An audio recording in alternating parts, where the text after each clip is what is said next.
bonjour. Enchanté. On te rencontre cette année pour le troisième tome de Le Serpent et la Lance, la série que tu as faite après Oko. Exact. Alors, donc tu passes du Japon à l'Amérique du Sud, à une autre époque. Pourquoi tu as envie de changer de genre? Des accidents un petit peu. C'est-à-dire que les éditions Delcourt, à la fin du 10e album de Oko, me sollicitaient pour que je continue, que j'envisage une suite. Je ne le sentais pas trop en termes de narration, parce que j'avais vraiment créé cette série, Oko, la première, en 10 albums, et dans ma tête c'était difficile de dépasser ce cap. Et par respect pour le récit, pour moi-même, pour le lecteur, j'ai décidé, j'avais du mal à combiner et chercher d'autres idées de scénario qui me semblaient aussi puissantes que la première fois. Et en même temps, j'avais une envie de polar qui était en train de germer dans ma tête. Et j'ai relu un livre que j'avais lu précédemment quand j'avais 17 ans, que ma mère m'avait mis entre les mains, qui s'appelait Azteca, d'un écrivain qui s'appelle Jennings, un écrivain anglais si je me souviens bien, si ma mémoire est bonne. Et je suis de nouveau tombé en fascination pour ce roman qui dépeint et décrit la civilisation aztèque. Et mon idée de polar, plus ce livre que j'étais en train de relire pour la deuxième fois, se sont télescopés, un peu comme l'huile et l'eau, parce qu'ils sont en principe absolument pas faits pour se rencontrer. Et je me suis dit que justement, peut-être que je tenais une idée originale, intéressante, à savoir un thriller aztèque. Je suis parti au Japon faire un pèlerinage à fin de Oko, je pense mérité parce que j'avais pas pris de vacances depuis longtemps, avec ma famille. Et pendant 3 mois, j'ai écrit les 500 pages, et même plus maintenant, c'est les 600 et quelques pages qui allaient devenir toute la saga du Serpent et la Lance, que je vais donc décliner sur 5 albums. Et je suis désolé pour la réponse qui était un peu longue. Bon. Du coup, il te faut de la documentation. Oui. Il te faut plein de choses. Alors, la documentation, oui. Elle est beaucoup plus facile à trouver qu'à une époque. Mais il y a un souci, malgré tout, c'est que en 1519, quand Cortés est arrivé avec tous ses conquistadors, ils n'étaient pas nombreux, une poignée, au début 250, 240 hommes on va dire, ils ont très rapidement détruit les 3/4 des objets de la culture aztèque, et notamment tout ce qui est codex, donc tout ce qui touche à la mémoire de ce peuple. Et il reste très très peu de choses. Et donc toute la documentation qu'on a, à un moment, quand on commence à vraiment travailler dessus, on s'aperçoit qu'on retombe presque tout le temps sur les mêmes informations. Donc il y a tout un travail aussi d'imagination, quand on essaie à suffisamment imprégner de cette culture pour essayer de décliner certains objets, etc. Voilà. Donc il faut faire preuve vraiment d'imagination. Il y a des choses que j'ai cherchées que je n'ai jamais trouvées. Donc voilà. Mais oui, ça demande pas mal de documentation. Et d'ailleurs, je dois reconnaître qu'au tout début, sur mon premier album, j'étais un peu terrassé et angoissé, et même, je dirais, tétanisé par le fait d'essayer de faire un roman historique. Et j'avais tellement peur de faire des entorses à l'histoire que j'avais du mal à évoluer graphiquement. Et à un moment, je suis arrivé à dépasser ce cap-là parce que, avant tout, je propose un roman quelque part. C'est une histoire, même si c'est un polar, c'est plus romanesque que historique, même si pour moi, l'histoire a toute son importance. Donc j'ai dépassé au début cette petite peur de faire trop d'entorses à la grande histoire avec un H, avec un grand H, je voulais dire. Alors du coup, bon, tu as réussi à retrouver les costumes, les armes, parce que c'est costumes, assez armes. Recherché. La grande particularité, si je peux me permettre, c'est que j'ai essayé du Serpent et la Lance, j'ai essayé de faire une histoire intrigante, assez puissante, avec beaucoup de personnages, sur des périodes différentes, mais qui se passe 50 ans avant l'arrivée des conquistadors. Je trouve que très souvent, les civilisations précolombiennes, on les aborde qu'à l'arrivée des conquistadors, comme si elles ne se suffisaient pas à elles-mêmes. Donc ça, c'est une des spécificités de mon récit. Voilà, c'est une petite parenthèse. Et donc oui, j'ai travaillé beaucoup sur les costumes, sur les rites, sur la vie quotidienne des Aztèques. Parce que je voulais que, même si c'est un polar un peu moderne, que ce ne soit pas un polar trop froid comme souvent on voit. Je voulais pas être sur l'os, c'est-à-dire que je voulais prendre mon temps déjà pour le développer. Je trouve qu'on est dans une civilisation, une société où on va souvent vite pour faire les choses. Là, je voulais prendre mon temps pour montrer aussi la vie quotidienne de ce peuple et aussi tirer un petit peu le destin de tous mes personnages. Voilà. En fait, cette histoire, il y a une question de mots, des meurtres. tu fais des enquêteurs qui se supportent pas. Oui.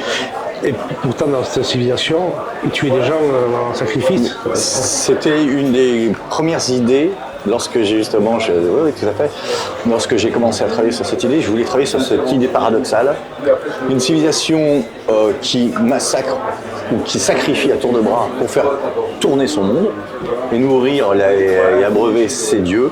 En tout cas, voilà, c'est le dieu colérique.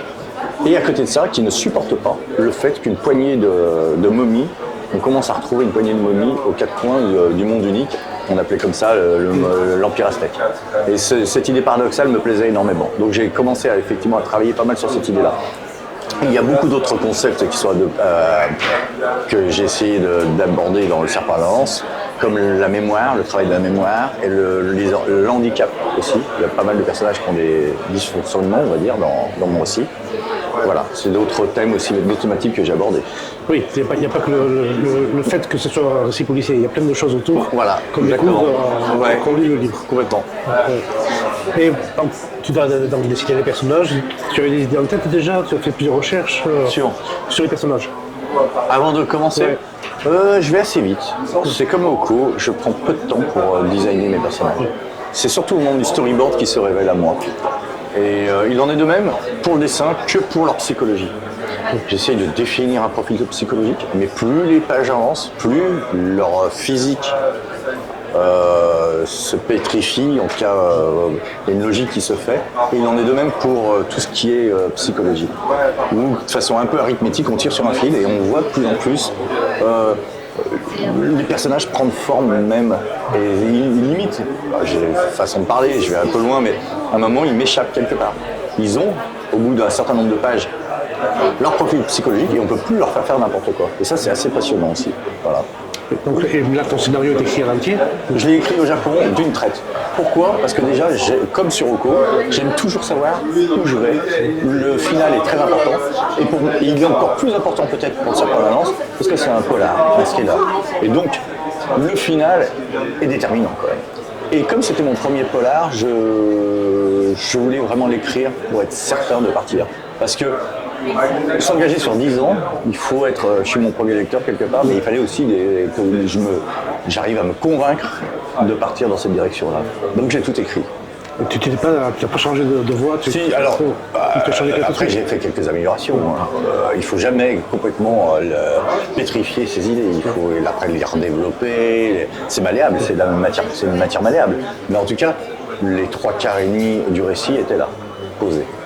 Maintenant, voilà, on réajuste les choses avec mon directeur de collection, avec mon éditeur, avec Emmanuel Michalak qui m'aide sur le storyboard, etc. Et même Lee, ma compagne, qui me fait parfois des retours. C'est les principales personnes qui me font des retours. Je suppose que même les personnages, tu commences à t'habituer à eux, à les connaître mieux. Complètement. Et tu peut-être changer un peu son rôle. Exactement, tout à fait. Même les dialogues. Il commence à y avoir des choses de plus en plus où on fait parler un peu plus facilement des personnages.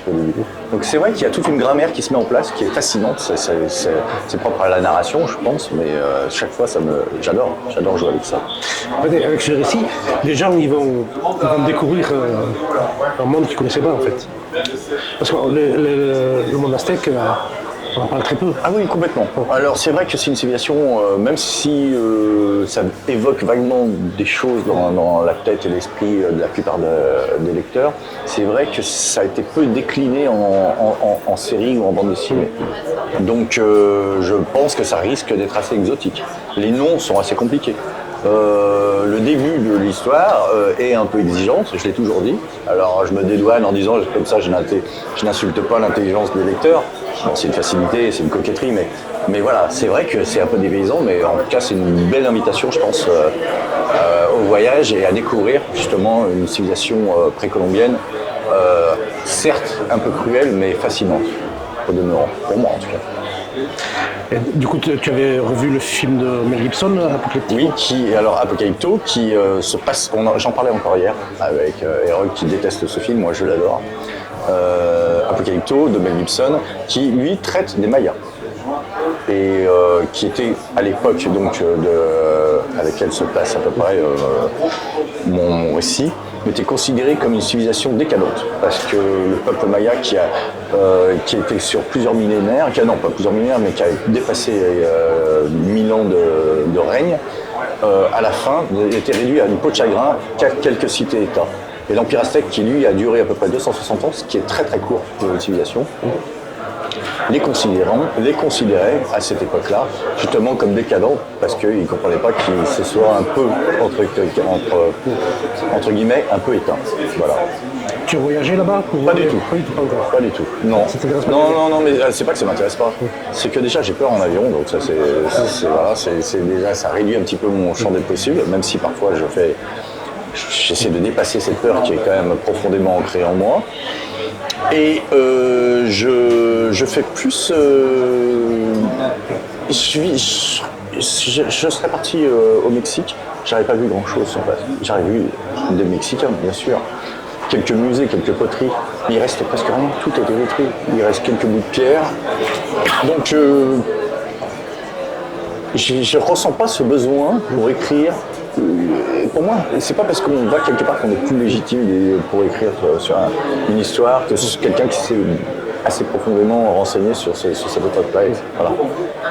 Donc après, on verra lorsque j'aurai fini. Est-ce que j'irai faire un petit tour au Mexique peut-être? Mais il en était de même pour Oko. Au Oko, j'étais pas parti du tout au Japon. Oui, tout est voilà. Donc voilà, une fois de plus. Donc peut-être qu'après, je sais pas, j'irai au Mexique écrire une histoire sur une autre civilisation. Non, je rigole parce que sans doute que je ferai absolument pas ça. Parce que je n'irai pas arpenter une nouvelle civilisation, je pense, pour mon prochain projet. Tu as déjà une idée pour... J'ai des petites idées, mais en tout cas, ce qui est certain, c'est que je ne pense pas, après il ne faut jamais dire peut-être je ne boirai pas ton eau, mais c'est pas du tout dans mes projets de repartir aborder une problématique et une nouvelle civilisation la prochaine fois. J'ai peur d'être trop catalogué justement après comme... ce serait vu comme une facilité, et j'ai pas envie d'être mis dans une petite boîte. Bon, oui, merci beaucoup. Eh ben, c'est moi, bonne lecture et bonne fin de festival. Merci à vous.